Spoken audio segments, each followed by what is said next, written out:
معاشرہ، معیشت، میڈیا، مذہب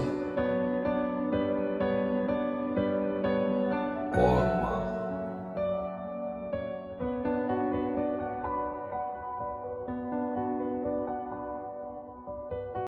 السلام علیکم۔ چینل M5 سے نسرین حسین پرویز آپ سے مخاطب ہے۔ جناب، ایک بہت بڑا المیہ دوسری بار اپنی پوری شدت سے جنم لے رہا ہے تو وہ المیہ لسانی فساد کے حوالے سے، لیکن اس وقت جب سیکیورٹی کی پاکستان کی یہ صورتحال ہے جس میں بیرونی طاقتیں، ہمارے سوشل میڈیا کے 2 یوٹیوبر جو باہر بیٹھ کر فوج کے خلاف غلاظت، گندگی، ہر طرح کی ضلالت پھیلانے میں اپنا بھرپور کردار ادا کر رہے ہیں، حیدر مہدی کینیڈا سے اور عادل راجہ انگلینڈ سے، اور ان کی جو بندوقیں ہیں اس کے لیے بیرونی طاقتوں نے کندھا استعمال کیا ہے عمران خان کا۔ عمران خان نے جس طرح پاکستان کی فوج کو کمزور، اپنی طرف سے ان کا یہ خواب پورا نہیں ہو سکے گا، کمزور کرنے کے حوالے سے ادارے کو کمزور نہیں کیا جا سکتا۔ انفرادی طور پر کوئی بھی جنرل باجوہ ہو یا کوئی بریگیڈیئر ہو یا کوئی کرنل ہو، یہ سب فرشتے نہیں ہیں، ہماری طرح کے انسان ہیں۔ عمران خان صاحب، عادل راجہ صاحب، حیدر مہدی صاحب، یہ فرشتے نہیں ہیں، یہ انسان ہیں، آپ کے اور میری طرح کے۔ انہوں نے جو بھی کچھ کیا، پورا یقین ہے، پورا ایمان ہے اس بات پر کہ یہ اپنے انجام تک پہنچیں گے، جو بھی ہیں، اگر وہ واقعی ویسے ہی ہیں جیسے آپ کو نظر آ رہے ہیں اور آپ ویسا ہی پاکستان کے لوگوں کو اور دنیا کے لوگوں کو دکھا رہے ہیں، اگر واقعی ایسا ہے تو پھر یقین کر لیجئے کہ سب اپنے انجام تک پہنچیں گے۔ مگر آپ نے تو پورا فوج کے پوری قربانیوں کو، روزانہ کتنے دہشت گرد مارے جا رہے ہیں، اس میں کتنے جوانوں کی قربانیاں دی جا رہی ہیں، اور آپ ان کے لیے کیا کر رہے ہیں۔ لیکن اس سے بھی بڑا خطرہ آج جاوید چودھری کا کالم جو وہ پڑھتے ہیں، اپنا یوٹیوب چلاتے ہیں، کہ I'm sure کہ ایکسپریس ٹی وی تو انہیں اس بات کی اجازت نہیں دے سکتا تھا۔ سلطان لکھانی صاحب کو میں جانتی ہوں، وہ ہرگز جاوید چودھری کو اس کی اجازت نہ دیتے کہ ان کے چینل سے یہ فتنہ پھیلایا جائے۔ فتنہ یہ شروع ہوا تھا بھٹو صاحب سے۔ مشرقی پاکستان کو گما کر اس کا ایجنڈا شروع ہو گیا تھا مغربی پاکستان میں، اور اس نے تقسیم کرنے کے لیے لسانی بل دیا تھا۔ اگر آپ کو یاد ہو، رئیس امروی نے جب کہا تھا کہ اردو کا جنازہ ہے ذرا دھوم سے نکلے، وہ ایسی دھوم سے نکلا کہ اس کے ساتھ پاکستان کی خوشحالی، پاکستان کی تعلیم، پاکستان کے صاحب کردار لوگوں کو منہ چھپانا پڑا، چونکہ چاروں طرف بھٹو ہی جیسے عناصر نظر آنے لگے۔ یہ وہ رومانس تھا جو آج ہمیں الطاف حسین اور پھر عمران کے ساتھ نظر آتا ہے لوگوں کا، اور اس رومانس نے تباہ کر دیا اس ملک کو۔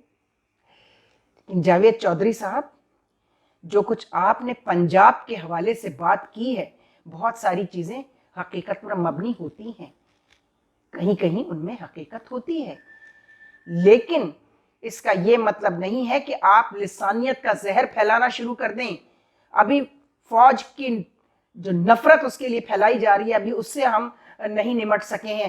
جو باشعور، صاحب عقل اور صاحب علم پاکستانی ہیں، وہ یہ خاموشی سے دیکھ رہے ہیں۔ ان کی خاموشی بھی بہت بڑا سہارا ہے ان تمام شیطانوں کے لیے جو یہ کام کر رہے ہیں۔ ان کو آواز اٹھانی پڑے گی، اب نکلنا پڑے گا کہ یہ بکواس بند کی جائے۔ آپ کو کیا ہو گیا جاوید چودھری صاحب؟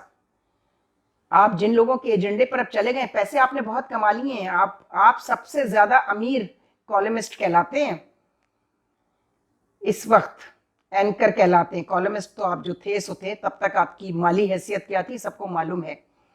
اور آج آپ کے پاس کتنا پیسہ ہے، یہ بھی سب کو نظر آ رہا ہے، جب سے آپ ٹی وی اینکر ہوئے تب سے اب تک شاید ہی کسی ٹی وی اینکر نے اتنا پیسہ کمایا ہو جتنا آپ نے کمایا ہے. اور کتنا کھائیں گے، ہضم کر لیں گے یہ جو آپ فورن ایجنڈے پہ چلے گئے ہیں. اور پورا یقین ہے کہ اب یہ نیا فتنہ، بیچ میں نواز شریف صاحب نے یہ فتنہ پنجابی کو جگا کے نعرہ لگایا تھا، جاگ پنجابی جاگ تیری پگ پہ آیا داغ. یہی نواز شریف تھے نا جو بہت محب وطن بنتے ہیں اب. اور اب جب وہ زہر ذرا سا دبنے لگا تھا تو اب آپ نے جو کام دکھایا ہے جاوید چودھری، بہت برا کیا ہے، آپ نے بہت برا کام کیا ہے. اور اس کی سزا میں سمجھتی ہوں کہ اب آپ کو فوجی دے نہ دیں، کوئی اینٹی ٹیررسٹ کوڈ دے نہ دے، سپریم کورٹ ویسے ہی متنازع بنی ہوئی ہے.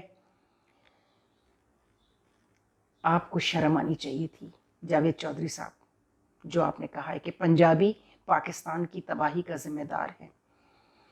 اور جو بات آپ کہتے کہتے رہ گئے ہیں، مجھے معلوم ہے آپ کا اگلا پروگرام کیا ہوگا.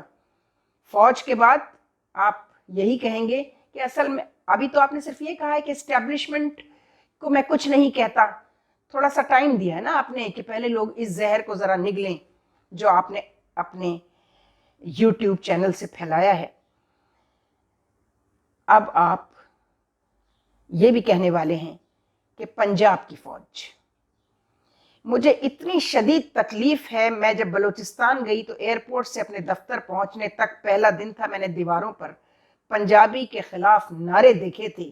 یعنی وہ صوبہ آپ نے دیکھ لیا کہ پہلے اس کو. اب وہاں کون کام کر رہا ہے بلوچستان میں؟ افغان را کے لوگ جو افغانستان میں گھسے ہوئے تھے، وہی را بلوچستان میں کام کر رہی ہے. لیکن اب آپ نے جو حرکت کی ہے، آپ کو زیادہ پڑھا اور زیادہ دیکھا جاتا ہے، اس میں کوئی شک نہیں. تو انہی لوگوں کو تو پک کیا جا رہا ہے جنہیں زیادہ دیکھا اور زیادہ سنا جاتا ہے اور زیادہ پڑھا جاتا ہے. کیونکہ پڑھنے کا رواج اب ختم ہو رہا ہے، کالم کب پڑھے جاتے ہیں؟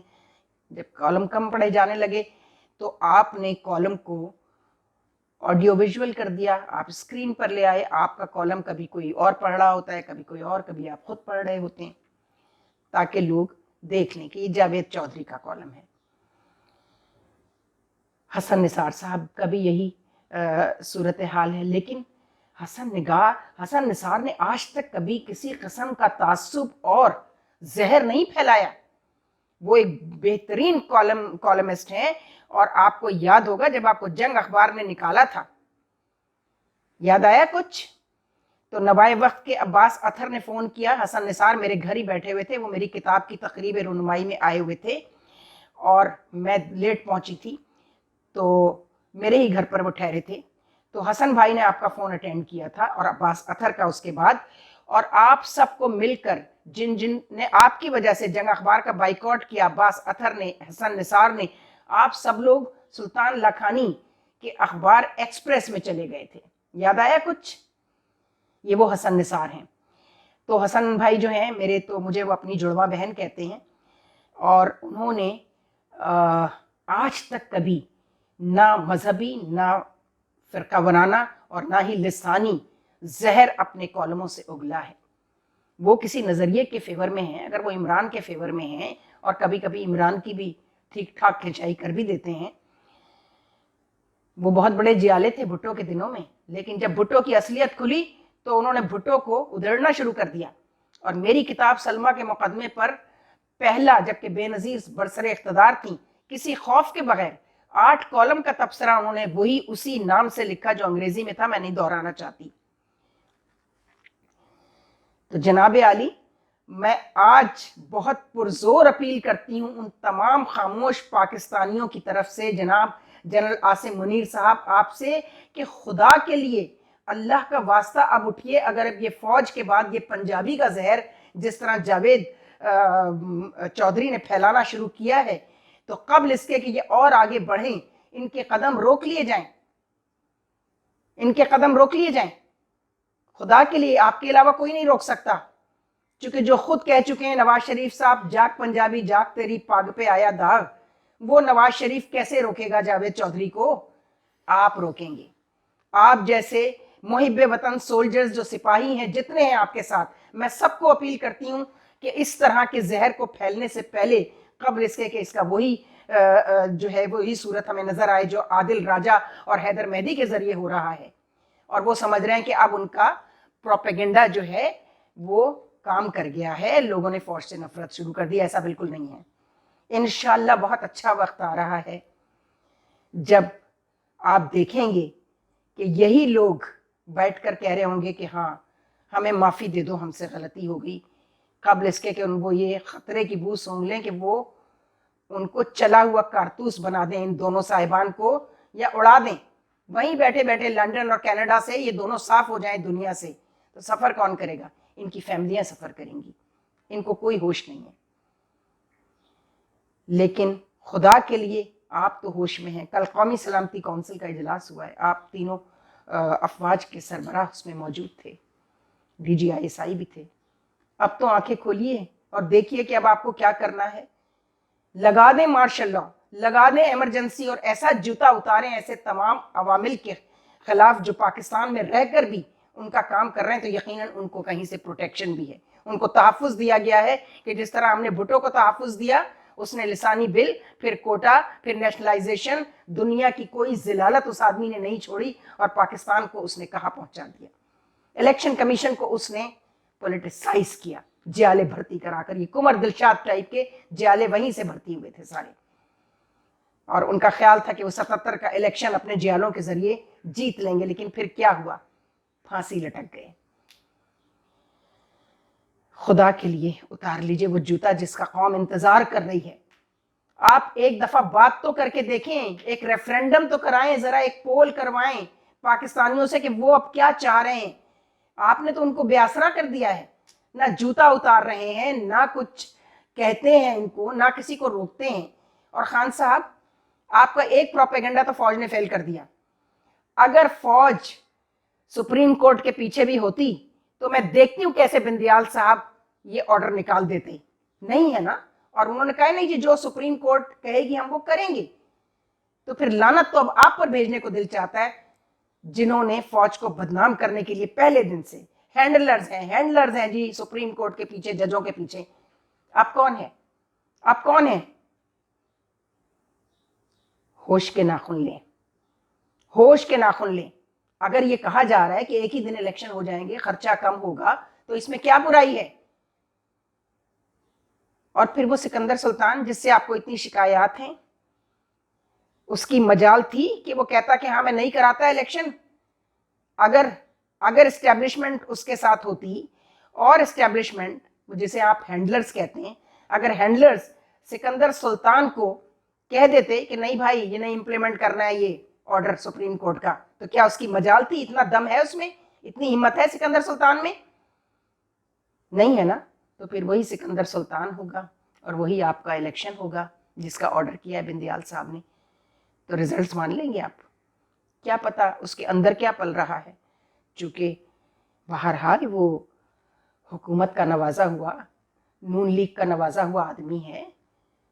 کیا پتا اس نے کیا پلان کیا ہے, اس کے خفیہ پلان سے ابھی آپ واقف نہیں ہو سکتے. جب سامنے آئے گا تو آپ ہی شور مچائیں گے. انہی سڑکوں کو آپ خون سے دوبارہ رنگنا چاہتے ہیں. تو جو عام لوگ کہہ رہے ہیں, میں تو یہ بھی کہتی ہوں کہ کوئی تھرڈ پارٹی سامنے آئے جو بے شک فوجی نہ ہوں, ایک تھنک ٹینک سامنے آئے اور وہ ایک پول کرا لے کہ لوگ کیا چاہتے ہیں. یہ زمان پارک میں بیٹھے ہوئے 5-10 ہزار آدمی پاکستان کی نمائندگی نہیں کر رہے ہیں, معاف کیجیے گا. ایک پول کرائیں پورے پاکستان سے, ٹیکنالوجی بہت ایڈوانس ہو گئی ہے, کوئی بھی اچھی آئی ٹی فرم سے کرا لیا جائے, اور پوچھ لیں کہ لوگ کیا چاہتے ہیں, کہ ان کی اکانومی آپ کے اقتدار کی خواہشوں کی بھیٹ چڑھ جائے. روز الیکشن, کیا تماشا لگایا ہے. اور یہ جو سب سے خطرناک زہر جاوید چودھری کے ذریعے اب شروع ہوا ہے, میں چیف آف آرمی اسٹاف اور ان کے تمام ساتھیوں سے ریکویسٹ کر رہی ہوں, ہاتھ جوڑ کر اس کو آپ ابھی روک لیجئے, پہلے قدم پر ہی روک لیجئے, نہیں تو پھر کچھ بھی آپ کے قابو میں نہیں رہے گا. خدا حافظ. فسانۂ ہستی ہم اپنے آقا کو سنائے جاتے ہیں، افسانہ ہستی ہم اپنے آقا کو سنائے جاتے ہیں، امید لگائے